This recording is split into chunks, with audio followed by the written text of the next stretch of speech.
The film opens with a young woman opening her flower shop in the morning. Opposite her shop is a cafe where our lead, Lewis, is stalking her from. Soon she arrives there to eat, so Lewis walks out of there. When Kathy is done eating, she leaves the cash on the table and walks out of there. She walks to the parking lot to reach her car, oblivious to the fact that Lewis is already there in his car. When Kathy drives away from there, Lewis follows her like a stalker. He follows her all the way to a fitness center. While Kathy meditates there, Lewis takes a look inside Kathy's car and returns to his. After the yoga and catching up, Kathy walks back to her. Lewis attacks her from behind and pins her to the ground to tie her up. He then parks his car on the spot next to her and dumps her in his car trunk. After the successful kidnapping, he gets on a highway. At a stop sign, he watches the police on patrol and becomes overwhelmed. This doesn't stop him from bringing Kathy back home, which is at a remote and secluded area. His garage door malfunctions and only opens halfway through. He manually opens the shutter and sticks a broom on the sides to keep it open. In his garage, he scoops Kathy out of the car, who starts screaming at the top of her lungs. He doesn't give a crap about it and drags her inside the home from a side door. He throws her in a secret dark room built behind the walls.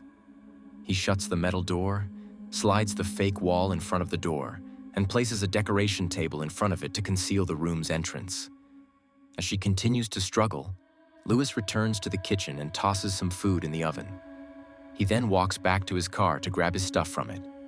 He hides the zip ties and the tape in the drawer and returns to check up on her.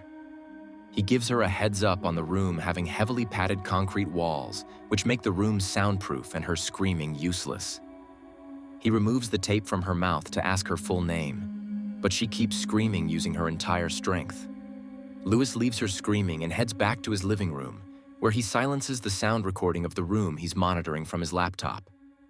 In his leisure time, Lewis fills a bucket with water and sweeps Kathy's blood from the floor, which got smeared when he was dragging her to the room. Meanwhile, Kathy struggles to get up on her feet and screams in every corner. By the time he finishes sweeping and emptying the dirty bucket, Kathy finds a vent on one of the walls. She stands under it and screams for help, but the zoomed-out view of the house confirms help isn't coming anytime soon. Lewis turns on the news, in which the cops are heard reopening cases of some victims upon the recent discovery of them dying under ambiguous circumstances. Lewis loads his gun and returns to Kathy once again. He lets her know she'll die before any help arrives, so she should start talking. She offers to give him her savings worth $50,000, but he reveals he's not after her money. Once again, he firmly asks her to name herself. When she tells him her full name, a disappointed look on his face appears, prompting him to walk away. He goes through her purse in the living room to find anything resourceful for him, but doesn't find anything. After angrily watching the news, he begins cutting down vegetables and preparing food, while Kathy uses the gift of her flexible bones to bend her arms and bring them forward while they're still tied up. When Lewis returns the next time, she punches his face off guard and tries escaping from there. Fallen on the ground, he tries to grab her legs, but he kicks him in the face and breaks a glass vase on his head. This gives her enough time to crawl her way to the living room.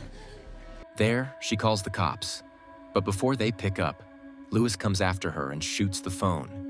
She keeps banging on the glass and yelling for help, but his entire house seems to be soundproof.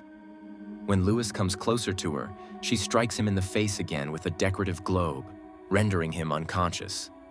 She rummages through her bag to find her phone and call someone, but it's out of signal. As she's in a rush, she finds a kitchen knife to free her ankles, yet her wrists remain tied up. She tries getting out of the main glass door, but Lewis has locked it well. He wakes up again and slowly walks towards her as she threatens him with the knife. She also asks him how he knows her by profession, but he refuses to answer and sits down to eat the meal he had prepared. He asks Kathy to join him too, since he has leverage over her due to his gun. She sits adjacent to him at the table and quietly observes him. However, this doesn't go well when he asks her to tell her real name, and she calls herself Kathy Newland again. Lewis throws a tantrum and attacks Kathy, but she fights back and nearly chokes him to death with her tied-up hands. She leaves him and tries escaping from there again. but he pulls her back by her legs and gives her a knockout punch. Following this, he drags her back to the secret room and notices a call pull up outside the house. By the time he throws the fainted Kathy in the room and returns, his maid, Alondra, lets herself in using the spare keys and becomes startled to see shards of glass all over the floor. Lewis tells her to take the day off and assures everything is okay with him.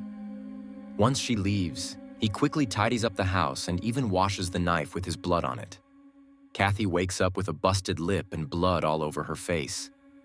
When she finds Lewis lingering over her with a knife, she faints again. He decides to fix her wounds, after which he takes a shower himself to wash off the blood. While Kathy rots in the room, Lewis tends to his wounds and plasters every little cut on his body. Kathy still has the phone with her, which still doesn't have any cellular signals on it. Lewis finishes his food in front of the TV. The news reveals a corrupt hospital winning the case against the victims' families, who lack proof to prove the hospital guilty of killing 3 of their patients. Meanwhile, Kathy notes her blood dripping down a loose floor tile, so she tries to break it. Soon, Lewis returns with a chair he sits on. He now asks for her name again. He further interrogates her about her family and her father in specific. He reveals that he's been watching her for months and knows everything she's telling him is a lie. In order to get her to spill the truth, he shoots at the wall near her head. Scared, she spills that her real name is Natalia, and she used to be a nurse before she ran away and changed her identity. Lewis adds that she had a twin sister named Kathy, who killed herself after finding out their father was having an affair with a cheerleader. This allowed Natalia to steal her dead sister's ID. When Lewis returns to the lounge, he watches an old clip of him holding his newborn. Meanwhile, Kathy takes out her phone and finds signals. She succeeds in contacting the cops and describing Lewis's car. Before she can give out more details to help them track her, the call gets disconnected due to the signal issue. Outside, Lewis rummages through Kathy's purse and finds her phone missing. He runs back to her with his gun and forcefully snatches the phone back from her. He makes her spill the name of the hospital she used to work in, which turns out to be the same as the one Lewis has been watching news about.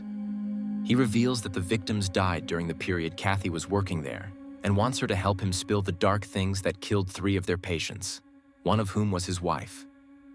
He further sheds details on his wife's autopsy reports, which concluded multiple organ failure as her cause of death, whereas she never drank and was healthier than ever. Besides that, her corpse was missing their wedding ring, which his wife never took off. With his trauma triggered, Lewis walks outside and watches another clip of his wife playing with their child. He loses his peace of mind and returns to Kathy, now threatening her to tell how the hospital killed the patients and got away with it. Kathy turns out to be the real villain when she finally admits to killing the 3 patients. In her defense, she killed his wife and the others as they were all committing infidelity. Their affairs reminded her of her cheating father, who left them to get outcasted by the society and driving her sister to commit suicide. Her past traumas got triggered by the patients with affairs, so she killed them. Lewis breaks down, realizing his wife was cheating on him. He returns to watching old clips of his family, in which he notes his wife not receiving someone's call in front of him, confirming she was cheating.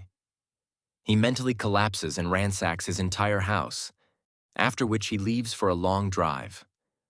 Left behind, Kathy uses her broken phone to loosen the tile further that she had detected earlier. Lewis stops by a lake, where the cops pay him a visit since Kathy had described his car to the cops earlier. They inspect his car and let him leave after not finding any evidence to prove him guilty. When he returns home to check up on Kathy, she jabs the now broken floor tile in his shoulder and escapes from there. You have to ruin everything. My name is everything.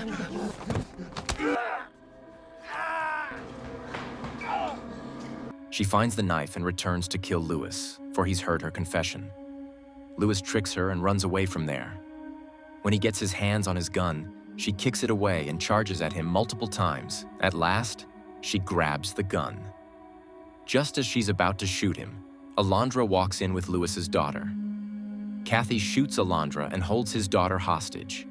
She accuses his daughter of being illegitimate because of the wife's affair, but Lewis doesn't care and wants his daughter back. He reveals the entire house is bugged with recorders that have her entire confession recorded. The daughter now bites her arm and runs away from there. Lewis fights Kathy again and knocks her out. He unites with his daughter, takes the recordings, and heads to his garage to flee in their car. Kathy shows up there with a gun and fights Lewis once again. The daughter runs inside the house while Kathy nearly kills Lewis with a leaf-cleaning shovel. Lewis removes the broomstick from the garage door, which falls over her and ends her game. The film ends as he hugs his daughter in relief. Thanks for watching. Please don't forget to like and subscribe for more awesome recaps.